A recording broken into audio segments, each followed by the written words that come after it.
to Valley Homes on TV. I'm Debbie Giordano, along with Todd Flesner. Hey, we Deb. are hosting the show, and we have been for the course of about 7 or 8 years, I think. We've been at this for a little while. Yeah, it's been a lot of fun. So we bring folks different things that are going on in the community and important information that they may be able to take at heart and see what they want to do with it. So you can watch us on Monday, Wednesday, and Friday at 6:30 p.m. and Saturday and Sunday right here on Channel 26. Good. So, Well, we're going to talk about a topic today that I think, there's a lot of questions that people have, maybe misunderstandings, misinformation, and that's just getting an update about what's happening in the area of healthcare and healthcare insurance. We're in this era now of the Affordable Care Act in covered California. So I brought along as our guest today the expert in that field, Chris Acker. Is our guest. Welcome, Chris. Oh, thanks for having me. I appreciate it. Yeah. It's been quite a while. Yeah, so you've been a guest with us before, and we talked a little bit about life insurance last time you're on. Right. But we're going to talk a little bit today about the healthcare market and what's going on and what's changed and what should people be aware of. But before we jump into that, let's just remind folks who may not have caught that last show a little bit about you and your background and Sure. And where you grew up and how you got into the insurance business. Well, I'm in my 30th year as of October, so I came to the insurance business right out of college. I did not. I was going to go into the Navy, and those plans didn't happen for physical reasons, and so I decided to look for a job. I thought sales would be something that would be fun and interesting, talking to a lot of different people. And I networked through our alumni association, and things led to things, and I got my first job with a company called Manufacturers Life Insurance. It's the largest insurance company in Canada. Now it's John Hancock in the United States. So that was 1985, October of 85, and as a consumer, you never would have seen me. I was behind the scenes talking to brokers like I am now. And I did that for about 5 years, got a lot of experience, saw a lot of different, sales styles and expertises, and then I decided to actually, that I'd like to talk to consumers and help them directly, consumers and families. So that's how that happened. I'm from the East Coast and a total transplant and saw the light and never moved back. so what do you like about this area? What keeps you here?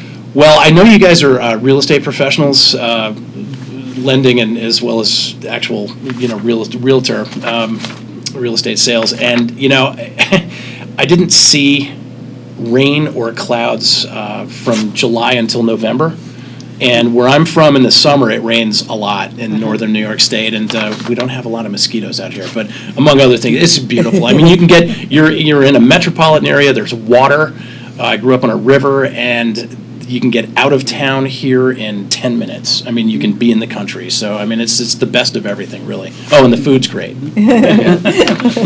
Well, good. Well, I know you've raised a family here Yes. and those sort of things, and this really is home for you. Mm-hmm. So, you have this long background in the insurance industry and Right. in the trenches, but also helping folks. And Yep. so, let's talk a little bit about what's happening now, with the healthcare environment. What's the general state of the healthcare industry? If you had asked me that a year ago, I would have said completely confused. Right now, it's the buzz phrase is the Affordable Care Act, and if you watched Jimmy Kimmel a year ago or so, he did Man on the Street, and they asked, what do you like better, the Affordable Care Act or Obamacare? Right. And it was a surprising number of people said, oh, Obamacare, forget it. Well, I like the Affordable Care Act. I think that's wonderful. Well, they're one and the same. So the Affordable Care Act has just been a complete sea change in the way we in the United States deliver health insurance to consumers, and it's tied in with the state Medicaid system. In California, it's called Medi-Cal, and right now, each state has or 34 states rather, have their own healthcare marketplaces called exchanges. That is where you go as a consumer to get insurance if you qualify for federal tax subsidies. So now, as of 2014, we have federal help for certain people who qualify based on income modified adjusted gross income to get tax credits to help pay for their insurance premiums. And also, if you play along with the federal government and the Affordable Care Act as a state, then you get matching dollars for their Medi-Cal system in California, or Medicaid, wherever else you live. So it's very busy. It's very complex. Well, it sounds complex. So you're specifically in your company or whatever you do, what do you work with all facets of healthcare industry? Yes. Or well, health, it's the insurance. I mean, that's my side. I'm not a care provider, but we basically, I'm a broker for health insurance plans. So I name household names. Blue Shield, Anthem, Health Net, Kaiser. Those are the main plans in the Bay Area, Northern California. So I work to help families and businesses put those packages together. Okay, well, that was kind of my next question is here, in terms of who you work with. Are these individual people who just have a need for an individual plan, small business people? Is it employer groups, large employers, or all of the above? Small businesses under 50 employees, and a lot of families locally as well. And a lot of my clients come to me as a result of working through small group insurance, and they go off on their own. Right now, the nice thing is, with the Affordable Care Act, if you leave a company in the old days prior to 2014, you had to stay with COBRA if you wanted to maintain health coverage if you had health impairments. Now, during open enrollment, which we're in right now, in the middle of, you have until November, until the end of January, early February, to apply on a guaranteed acceptance basis, and that's a huge, huge change. So, to get back to your question, I work with individuals, families, and small businesses to navigate that. So with that change in mind, what other changes have gone on through the industry? That's the huge one. This was sort of the guaranteed acceptance. Okay, that was the last big piece of the Affordable Care Act that was put into place. The legislation was enacted in 2010, passed in 2009, and enacted in a first sort of step in 2010. And the first big piece of this Affordable Care Act was the implementation of guaranteed acceptance for health insurance for children under the age of 19.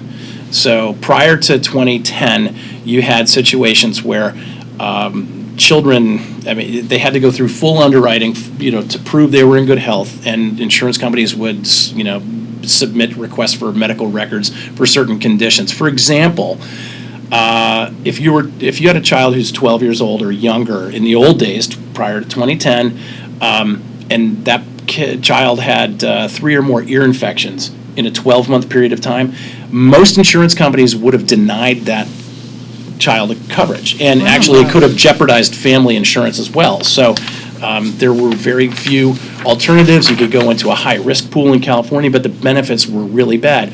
Or the other situation is you were trapped into COBRA coverage. And well, right now you're not trapped. So you have a lot more choices as a consumer. It's been a really, really good thing for consumers. Okay. So with that change in mind, I know there's some tax implications as well. So does that mean that people need to do more planning as it relates to their health insurance and their shopping, just like they might now do with their taxes? They have to incorporate health care planning into that equation. Great question. So the biggest tax piece of the Affordable Care Act was, along with guaranteed acceptance, the implementation of tax credit subsidy for individuals who fall between the federal poverty line. If their incomes are at or 133% of federal poverty level, all the way up to 400% of the federal poverty level. To give you an example, a family of 4 can make adjusted gross income of roughly $96,000 and still get a tax credit to help that family pay for insurance premiums. So the less you make, the more tax credits you get toward your insurance premium. And the way the way it works through your marketplace is that when you sign up, and in California it's called Covered California, and you sign up and they tell you immediately what you're eligible for based on your income. And so what kind of tax credits. And so what happens is you sign up and you have a choice. You can wait until the end of the year to recover the tax credits on your tax return, and that sort of goes to your planning. So you could do that. You can plan and say, all right, well, I'm going to pay the full premium. Or what most people do, actually, in my practice, it's been 100% of the people, they choose to have the tax credits paid on a monthly basis directly to the insurance company. And so that way, if your premium is $500 a month and you qualify for $300 in tax credits, then you only pay out of your own pocket the $200 difference. Okay. So that's been a huge incentive for people to sign up, and in fact, you do have to sign up for health care. There are tax penalties in this country now if you do not, as an individual, sign up for health care, and it's a percentage of gross income. I think it's 3% this year, or $1,500 for an individual, and it goes up from there. So Chris, you've basically touched on some of the costs and those associations. So over the course, then, how have the costs risen? And why do you think that is? Okay, so costs have gone up, and we in the industry have expected costs to go up because you are, the technical term is community rating. You're basically forcing, or in this case, mandating that everyone in a community gets the insurance. So we're mixing healthy individuals with unhealthy individuals, older with young, and you're coming up with this huge, large pool. So if you have, in the old days, a clean pool, meaning not a whole lot of unhealthy risks, then you could charge a lower premium to deliver the same health care. However, now you've got everyone coming in to the pool. Premiums have to go up because the actuaries who price these plans don't know really what to expect at this point. And so premiums have increased noticeably for older people, not so much for young people, depending on the plan, and I'm generalizing because there are always exceptions. And the rates have stabilized somewhat, meaning you're getting increases in premium every year, but not as much as in the old days. And again, there are exceptions. It depends on which company and which plan you're in. So it is very good for the consumers because the benefits are actually better than they used to be. Sounds like with the complexity that's been entered into this, that really is not so much a do-it-yourself sort of thing any longer.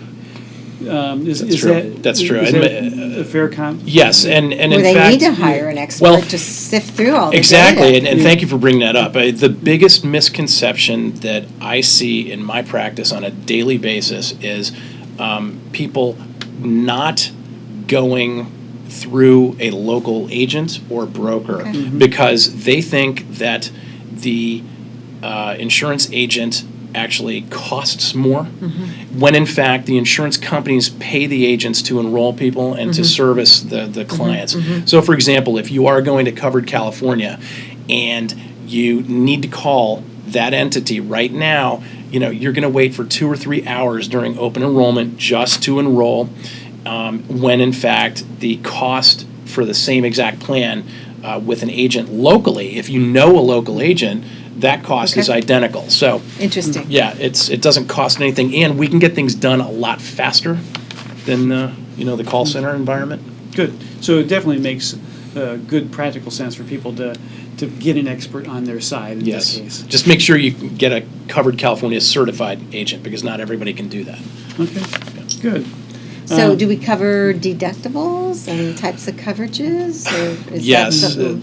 I mean, we didn't cover it, but we could, and I think that's important to bring up because the plans that are available now have been streamlined. It used to be in the old days, and I keep referring to the old days prior to 2014, before the Affordable Care Act. The plans were there were many different variations, many flavors of this insurance. And now there are 4 basic flavors. You have metallic levels, okay? So it's bronze, which is a high deductible health plan. That's for folks who want to minimize the insurance premiums, and they understand that the first, for an individual, typically $6,500 is going to be on them. With the exception of an annual well visit. Everyone under the Affordable Care Act gets an annual well visit. That's, and child wellness is included as well. The next tier is silver. That's basically a 70% actuarial value. You're going to get back $70 for every dollar that you pay in. That's the idea. And then you have the gold plan, which is an 80% value, and then platinum, which is 90%. So that's how it works. And it's much easier to understand now. Okay. Yep. Well, good. There's been a lot of change. We've talked about that.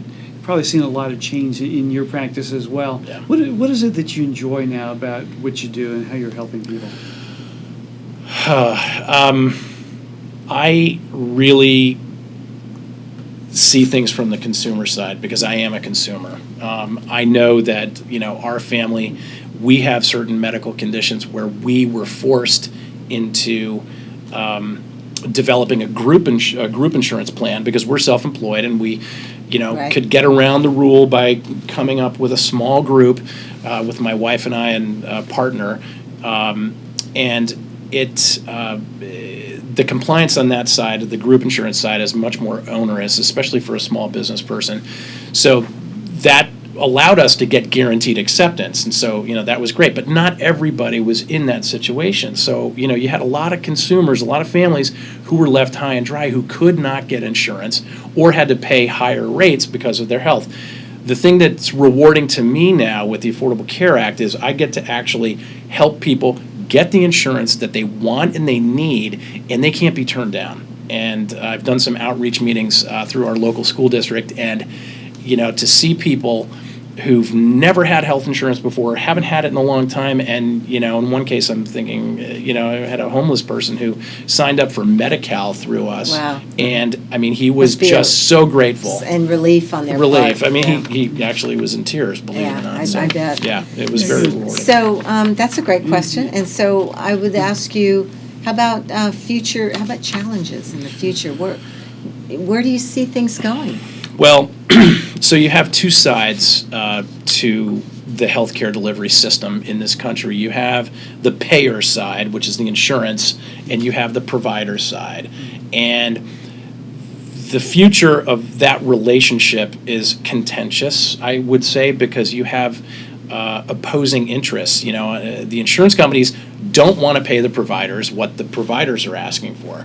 The providers are saying, well, we don't want to accept low reimbursement rates. It's very political, and we live in the Bay Area, and we happen to be here blessed with amazingly good world-class healthcare. Okay, Stanford Hospital, other teaching hospitals, and it's really just wonderful healthcare, and it costs money. It's very expensive to live here, and prices are higher. And so, for example, you see, Stanford Health System saying, we're not going to participate with Blue Shield because we want higher reimbursement rates, and the insurance company says, well, we can't do that because we can't directly pass on the increased costs to the consumer. The consumer is really the person who's at risk here in this relationship, and the future of the health insurance industry is I think relatively solid, but again, contentious, and it's just very, very political. But I think that the repeal of the Affordable Care Act, even if Republicans come into the majority in Congress, the full majority in Congress, as well as a president, I think it would be very difficult to repeal at this point because it's really firmly entrenched now.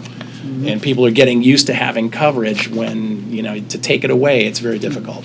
Oh, good.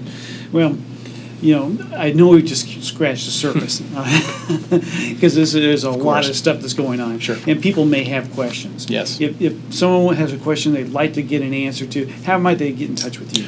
I'm in Palo Alto. I'm local. I cover California, but I'm at 650-969-5844, and I do have a website. It's cbackerassociates.com, and I'm happy to help anybody I can. Well, you certainly know your business, and I appreciate you spending a few minutes and thank you for chatting having about me. it, and Thank thank you you. for making the trip over Yeah, here. appreciate it. Thanks for listening.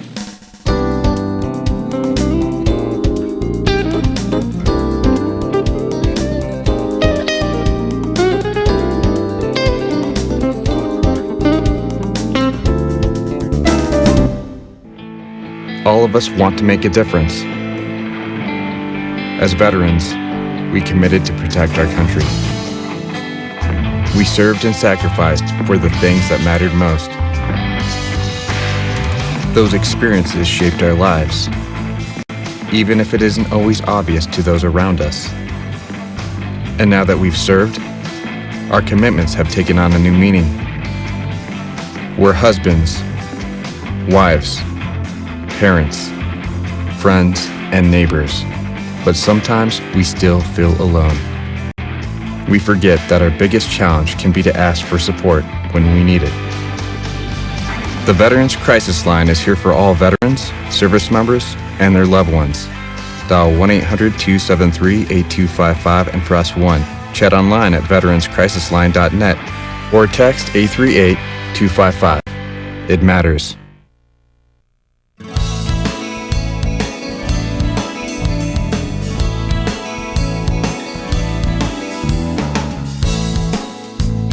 Welcome back, everyone. This is Valley Homes on TV. I'm Debbie Giordano, Todd Flesner. Hey. Hey, Deb.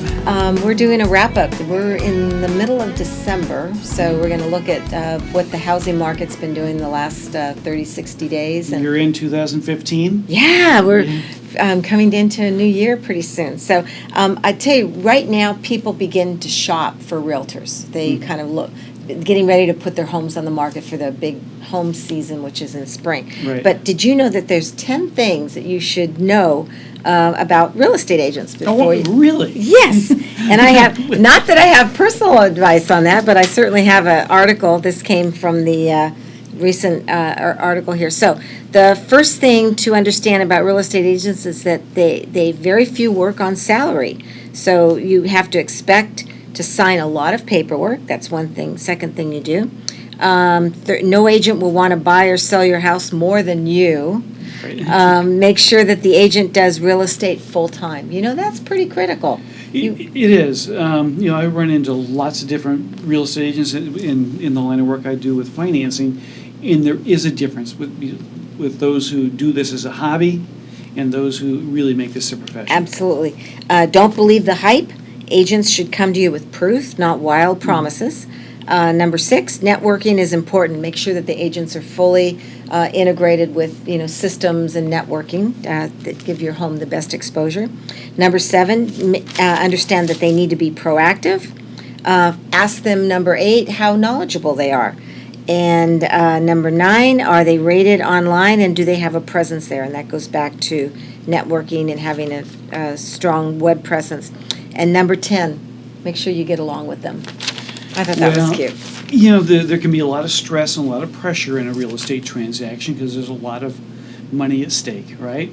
And you have to have someone you trust, someone that you like, even when things get a little bit dicey at times, right? Right. So, having somebody you can smile at even when things are tense is important. You're funny. So lots have been put out in the industry. Single-family homes in high demand. We talked about that right here in Milpitas with the plethora of lots of condos that are going up around the transit area. The single-family detached homes are very much in high value.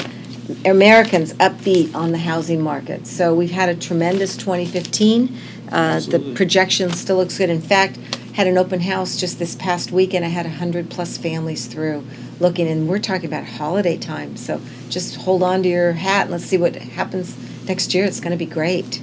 Yeah, I think the demand still is there. We happen to live in a place where there are more folks who want to live here than we have available homes. And so Todd, let me ask you, in your line of work, there's an article that just came out in the California Association Realtors magazine, why renters can't make the move, and it talked about the high rents, put a pinch on the family, I guess, in terms of saving and whatever. Correct. What obstacles are you finding with first-time home buyers trying to get in? Well, I think that's one of the challenges here in the Bay Area. Rents are going up, and so more of a family's disposable income goes towards housing on a monthly basis if they're renting, so it makes it more difficult to save for a down payment. And that's one of the big challenges that we have here locally in the Bay Area. Fortunately, there are more and more low down payment programs that are coming along. We did a show not too long ago with the Housing Trust, which is a down payment assistance program that helps homeowners here in the Bay Area.